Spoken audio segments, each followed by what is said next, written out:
The legend of the Porsche 911 is of a car that even brave men should fear.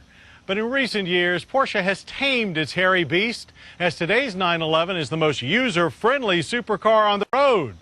So does that mean that the old-school Porsche experience is dead?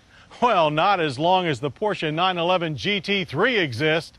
It's as back to basics as a modern Porsche can get, with performance that requires even the best driver to keep an extra firm grip on the steering wheel.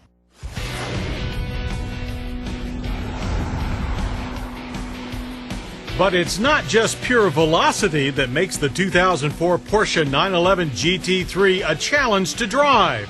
There's also the fact that the GT3 carries few of the electronic save-your-butt systems that modern Porsche pilots have grown accustomed to. There's no traction control, no stability and spin control.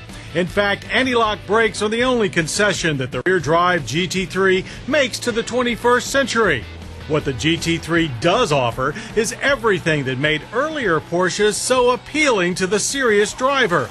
Starting with power. The GT3 is propelled by a heavily modified, developed version of Porsche's 3.6-liter flat-six engine, spinning out 380 horsepower, 65 more than the base 911, and 284 pound-feet of torque.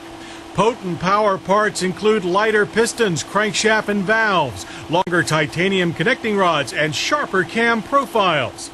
Less component weight and variable valve timing allows the engine to spin up faster and punch the GT3 to 60 in only 4.5 seconds.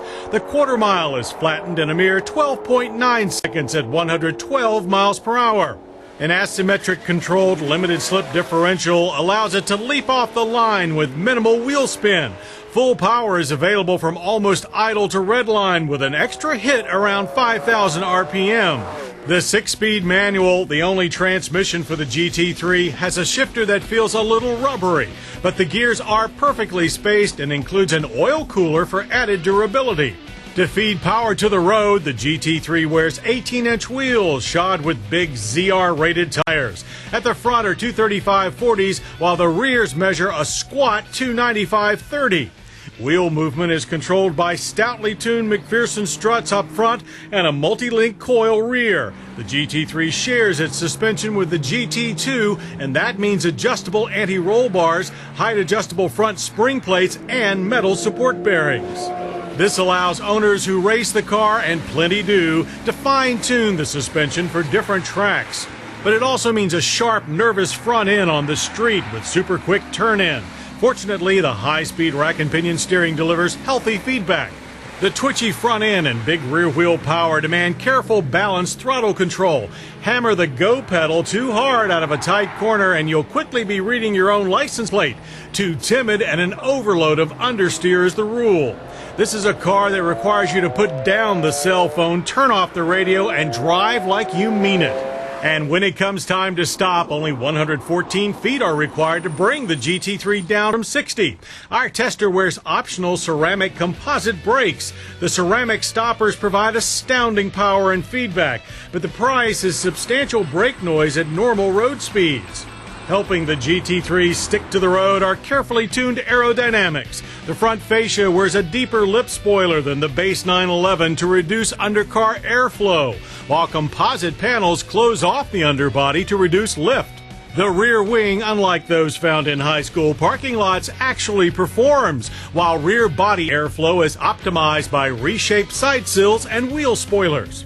Inside, the GT3's character is reflected in a familiar Porsche 911 cockpit that wears an abundance of GT3 logos. But the 911's expected child-size rear seat has been deleted to save weight, and save it does, to the point that the GT3 weighs in at a svelte 3,043 pounds. And get this, EPA fuel mileage estimates are 15 city, 23 highway. We actually averaged 19 miles per gallon. All this and almost economical too. And so are the prices, that is, compared to other rare 911s. With freight and gas guzzler tax, our GT3 carries a base sticker of $101,965. That's $15,000 less than a turbo and $81,800 less than the GT2. Pile-on options like $8,000 for ceramic brakes, and our GT3 comes to rest at $120,965. The Porsche 911 GT3 may have an old-school character, but at maximum performance, it's pure cutting edge. It delivers an unmatched, pure Porsche driving experience on both the highway and the raceway, as long as you keep your eyes on the road and an extra firm grip on the wheel.